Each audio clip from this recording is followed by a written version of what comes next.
Hello అండి, media మిత్రులందరికీ thank you so much ఇక్కడ వచ్చినందుకు. పొద్దున తిరుపతిలో దర్శనం స్టార్ట్ చేసి చాలా బాగా జరిగింది. వెంటనే ఇక్కడ నెల్లూరుకి వచ్చేసాం మేము.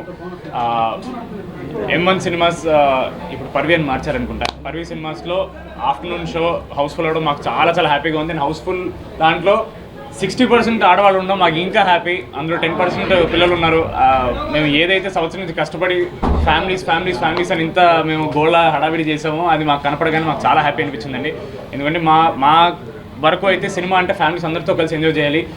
ఓన్లీ యూత్, ఓన్లీ ఈ కేటగిరీ ఆడియన్స్ కాకుండా అందరు కలిసి చూడాలని ఒక సినిమా చేసాం. సో వెరీ హ్యాపీ అందరు వస్తున్నారని. అంతమంది లేడీస్ చూసి మాకైతే చాలా హ్యాపీ అనిపించింది. So very happy. సినిమా బాగా వెళ్తుంది ఆడియన్స్లోకి. అండ్ వీక్ డేస్లో కూడా హౌస్ఫుల్స్ అవుతున్నాయంటే అది నిజంగా శ్రీగారి ఇచ్చిన మాకు ఇది blessing. So thank you so much. Very very happy. Near గారు రావాల్సింది, కాకపోతే ఆవిడ కొంచెం సిటీలో పనిపడడం వల్ల దర్శనం నుంచి అటు హైదరాబాద్కి వెళ్ళాల్సి వచ్చింది. థియేటర్కి వచ్చి స్క్రీన్ ముందుకు వచ్చి మీరు ఎంజాయ్ చేస్తే మాకు కూడా చాలా హ్యాపీ. రోజు నెల్లూరు వచ్చాము మా ఫిల్మ్ రకాసా థియేటర్ విజిట్ కోసం. అండ్ రెస్పాన్స్ చూసి కొంచెం చాలా ఎక్సైటెడ్ అండ్ హ్యాపీగా ఉన్నాను. ఎందుకంటే మేము స్టార్టింగ్ నుంచి ప్రమోషన్స్లో చాలాసార్లు చెప్పాము ఫ్యామిలీస్ కోసం చేస్తున్నామని ఫిల్మ్.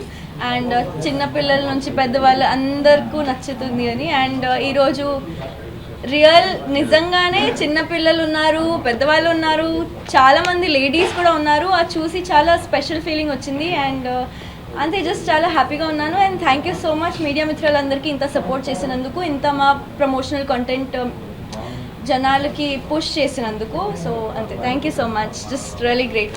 రాకాసా అని మూవీ డైరెక్ట్ చేశాను. ఇవాళ నెల్లూరులో ఉన్నాం. థియేటర్ రెస్పాన్స్కి ఆల్మోస్ట్ మధ్యాహ్నం 3-3:30 అవుతుందేమో, కానీ రెస్పాన్స్ మాత్రం చాలా అంటే చాలా బాగుంది. అందరూ హ్యాపీగా నవ్వుకుంటున్నారు. ఎస్పెషల్లీ ఆడవాళ్ళు పక్కన ఎవరున్నారు ఎవరు లేరు అని కూడా అంత కాన్షియస్ అవ్వకుండా హ్యాపీగా ప్రతి జోక్కి హ్యాపీగా నవ్వుకుంటున్నారు. చాలా హ్యాపీగా ఉన్నాయి, చాలా హ్యాపీ ఫేసెస్ ఉన్నాయి. అండ్ ఐఎమ్ వెరీ గ్రేట్ఫుల్ అండి. అందరికీ చెప్పండి, చాలా మంచి సినిమా, థియేటర్స్లో చూడమని. Thank you so much. ఈరోజు రాకాస విజయోత్సవ యాత్రలో భాగంగా మేము సీడెడ్ ఏరియా మొత్తం స్టార్ట్ చేసుకొని కర్నూలు, కడప, అలాగే తిరుపతి అండ్ ఈరోజు ఇక్కడ నెల్లూరుకు వచ్చాం. ముఖ్యంగా నెల్లూరులో ఇంత ఆక్యుపెన్సీ చూసి నిజంగా షాక్ అయ్యాను నేను. అంటే మంగళవారం పూట ఒక పక్కన IPL సీజన్ ఉంటుంది, అయినా కూడా ఒక కుటుంబ కథా చిత్రం, అంటే కుటుంబంలో అందరికీ నచ్చే కథలు చేస్తే, కుటుంబంలో అందరికీ నచ్చే క్లీన్ కామెడీ చేస్తే డెఫినెట్గా అందరూ కలిసి వస్తారని చెప్పి ఆ ఆక్యుపెన్సీ చూస్తే నాకు అర్థమైంది. అంత ఫుల్ అవ్వడం చాలా చాలా హ్యాపీ. అండ్ వన్స్ అగైన్ నెల్లూరులో ఉన్న ప్రేక్షకులందరికీ థ్యాంక్ యూ సో మచ్. మా రాకాసాకి ఎంత బ్రహ్మాండమైనటువంటి రెస్పాన్స్ ఇస్తున్నారు.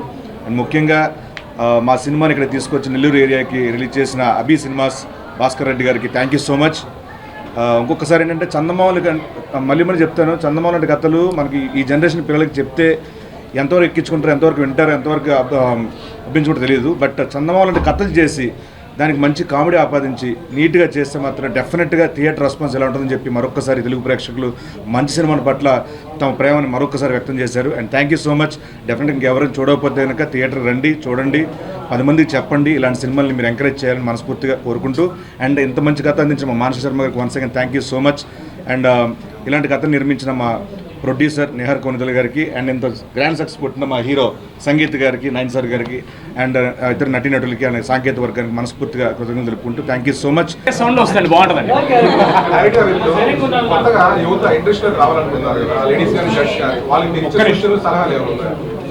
ఒకటేనండి, డైరెక్టర్ అవ్వడం అంత ఈజీ అయితే కాదు. మనం చూస్తున్నాం కోట్ల మందిలో ఒక్కలో ఇద్దరు ఉంటున్నారు. సో ఎప్పుడైతే ఆ డ్రీమ్ స్టార్ట్ అయిందో డైరెక్టర్ అవ్వాలని, దాన్ని వదిలేయకుండా పట్టుకొని అట్లా ఫాలో అయితే చాలండి. మీరు చాలా చిన్న ఏజ్ కదా, ఈ వయసులో డైరెక్టర్ అవ్వాలన్న ఆ ఇన్స్పిరేషన్ ఎవరు, ఏ విధంగా?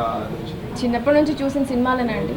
విఠలాచారి గారు అంటే నాకు చాలా ఇష్టం. ఆయన కథలు చూసి ఇలా కథలు చెప్పొచ్చు అని చెప్పి అనిపించింది. సో కేఎస్ రవికుమార్ గారు కూడా పంచతంత్ర సినిమా ఉంది కదా, సో అలాంటి కామెడీ ప్లస్ ఇట్లాంటి ఒక వరల్డ్ బిల్డింగ్ అలా రెండు కంబైన్ చేస్తే బాగుంటుందని చెప్పి చిన్నప్పటి నుంచి